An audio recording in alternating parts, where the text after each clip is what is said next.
The Tkachuk brothers reunited in Florida, and lots of other personnel news. Welcome to NHL Wraparound Quick Takes. Is Monday, June 22nd, 2026. Vic Morren, Neil Smith. Blockbuster trade taking place on Sunday, where Ottawa Senators captain Brady Tkachuk joins his brother Matthew as a member of the Florida Panthers. And you're going to walk us through this trade right now, because this is actually part of two deals involving not only the Senators and the Panthers, but the Seattle Kraken as well.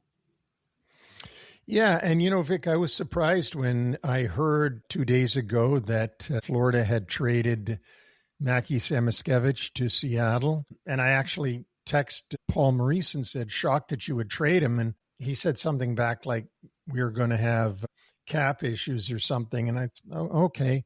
But he says he'll be a real good player. He texts that back to me too. But anyways, Samoskevich was traded to Seattle by Florida, and the Panthers, and this is what's important, the Panthers received a 2026 first-round pick, which originally was Tampa's.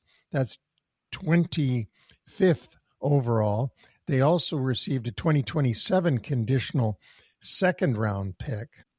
So that happens. And then later, you hear that there's a deal going to be consummated between now Florida and the Ottawa Senators, which would bring Brady Tkachuk to Florida. And when it was consummated, we found out that the Senators, in order to trade their captain, received the 9th pick and the 25th pick in the 2026 draft. So obviously, Bill Zito and his people immediately used the pick they got for Samoskevich to ship it over to Ottawa. They also Ottawa did a 2027 second-round pick and a 2029 conditional first-round pick. If Florida's in the top 10 in the draft that year, the pick is protected that the Senators wouldn't get it, and they'd probably get it the next year. Brady Tkachuk's only 26 years old. He's got 2 years left at $8.2 million annual average value. And the Florida Panthers stocking up again. Let's look at this from both sides here, because for the Panthers, I think, when you look at some of the teams that were on the bubble last year, the Senators being one of them, and you could also make a case for the Flyers, maybe even for the Penguins per se. But the Panthers are getting in this year, because I don't think we've ever seen a team go through a rash of concurrent injuries like they went through last year. And so there is going to be one less spot for teams in the Eastern Conference. And when you look at how much jam this team has up front now, between the two brothers, Brad Marchand and Sam Bennett, they've got a lot of sandpaper and a lot of grit. It's just going to be interesting to watch. I mean, the Florida Panther fans are going to have quite the sights to see in South Florida, watching Brady and Matthew on the same team. It harkens back to watching them in the Four Nations. We won't go through all that stuff again, but these two kids, the sons of course, Keith Tkachuk, Hall of Famer, they'll make things interesting in the NHL next season. When you look at the Ottawa perspective here, and again, we just mentioned that Tkachuk has 2 more years on his contract. They didn't have to make this deal now, did they? No, they didn't have to. And you wonder, I mean, Brady Tkachuk did give them a list of 4 teams that he would like to go to. And apparently they shopped him to the other 3 and couldn't come up with a deal. And you'll never know until somebody asks them. And maybe if you watch their press conference, or maybe if you can find it somewhere, what Steve Staios said about why he did it now, why he allowed his captain to leave at this point rather than waiting another year. I'd be interested to know that. It's not right or wrong. Just want to know what was the thinking. And supposedly there's some talk out there that the Senators are going to perhaps put a package together to try to acquire Jason Robertson from the Dallas Stars, which, of course, would replenish a lot of that offense that Tkachuk was able to provide, and in many cases exceed that. But again, that's putting the cart way before the horse here. And the price ticket for Jason Robertson is going to be humongous as well. I mean, he's natural goal scorer that's proven that in Dallas. Anyway, things remain to be seen.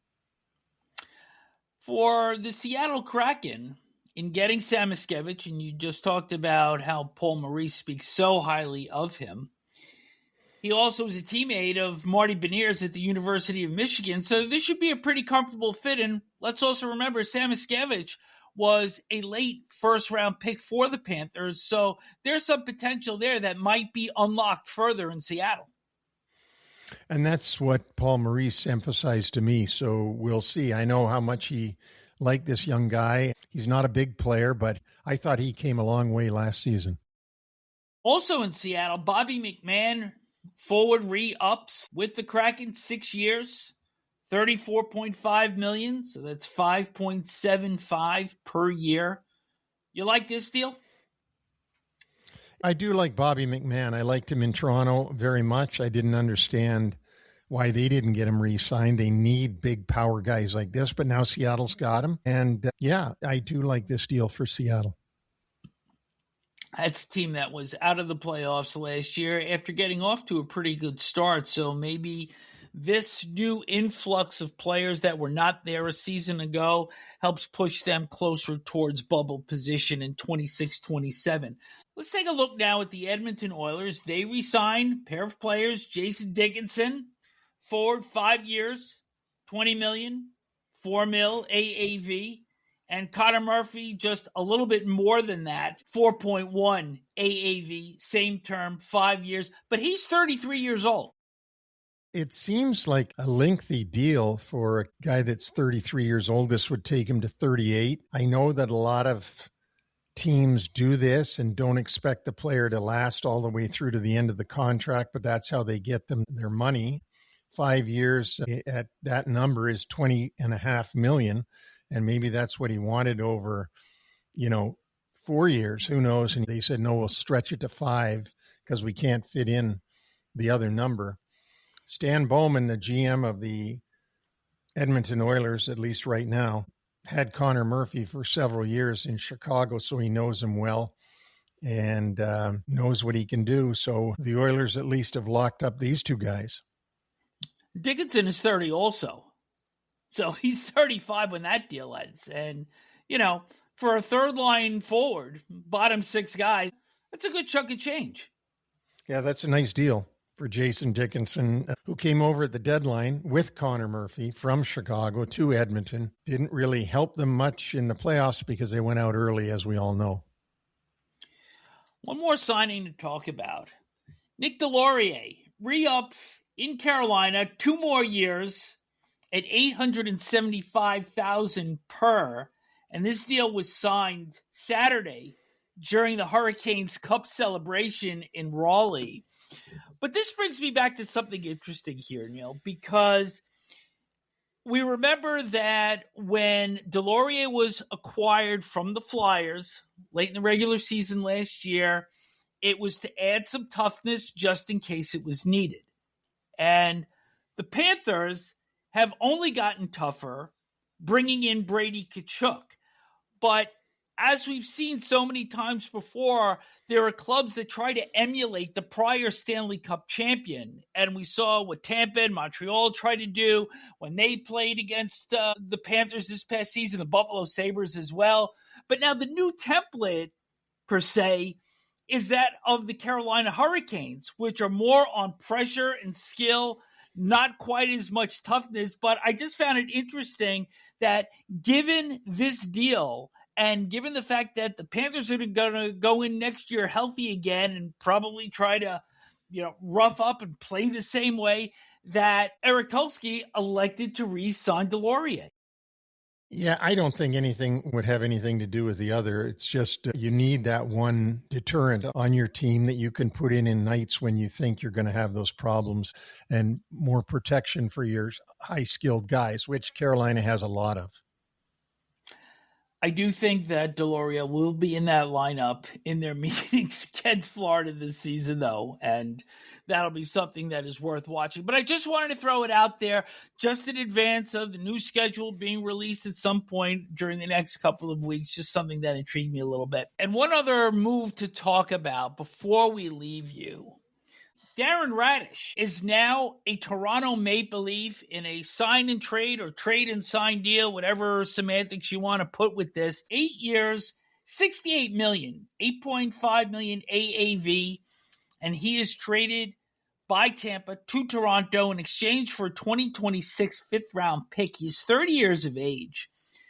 Neil, I thought what was interesting here was that entering this season, Raddysh had played parts of 4 or 5 seasons with the Lightning, 176 games played, 13 goals, 60 assists, and a +3. Last season, and due to the rash of injuries on the back line for Tampa Bay, he was an enormous player for them all season. 22 goals, 48 assists, 70 points, a +21. And I think for the first time, a lot of people saw what a tremendous shot he had. Yeah, and that he has. And I'm sure that's what Toronto wants to get out of him for their power play in the coming years. The thing that I would worry about if I was Toronto is he a late bloomer that's going to continue to bloom, or is he the modern day Warren Young that's going to have one great year and then go back to being who he was before? Do you think this may have been the concern of Julien Brisebois in Tampa? I think that concern would have been that he was going to be a UFA and that they didn't have the room to sign him. What he was going to want with his UFA status didn't fit into the Tampa Bay cap. There's a lot of excitement in Toronto now with the expected number 1 pick being Gavin McKenna on Friday night. And now they acquire Raddysh, who John Chayka has said we haven't had defensemen in this organization like this for a long time, coming off one big year. They also, though, traded Joseph Woll and Simon Benoit to Philly in exchange for Sam Urson and Emile Andre. So there's a lot of stuff going on in Toronto, but when you look under the hood here, is this team that much better? And we don't mean to beat up on the Maple Leafs, but if we're taking an objective look here, how much better is this team? Well, you missed the one big thing they did, too, was hire Jim Hiller as head coach. They also did that during all this stuff. I mean, that came out of Mars, that all of a sudden Jim Hiller, after an extensive 55-person search, they came up with the best guy, ended up being Jim Hiller, previously of the LA Kings. They did all that and they made these trades. Are they any better? I don't know. I mean, Raddysh did what he did last year. That's his body of work. Certainly adding him to any team would help that team. So, yeah, they're better there. When they get Gavin McKenna, he'll probably play right away. So they're going to get a little bump there. And in goal, I don't know. I don't know if they're better with Ersson than Woll. I know Woll had some off-ice concerns, but I don't think they're dramatically better. I think they just have moved some deck chairs around. From my seat, I think they're improved, but top 8, very much in question. Yeah, it is. And again, look behind the bench. Is that an upgrade to go to Jim Hiller from Craig Berube? Time will tell. Our website is NHLWraparound.com, and you can also find us on our new partner, Buzzer. That's BZZR.com. Check them out. Our NHL Draft Preview will drop late in the day on Tuesday. We'll be joined by TSN's Craig Button for that. We were going to do a draft and a free agency preview together, but still we're about 9 days out from July 1st, so we're going to push a separate free agency preview to Monday of next week. So on behalf of Neil, I am Vic. Take care and stay tuned as the news continues to drop around the NHL.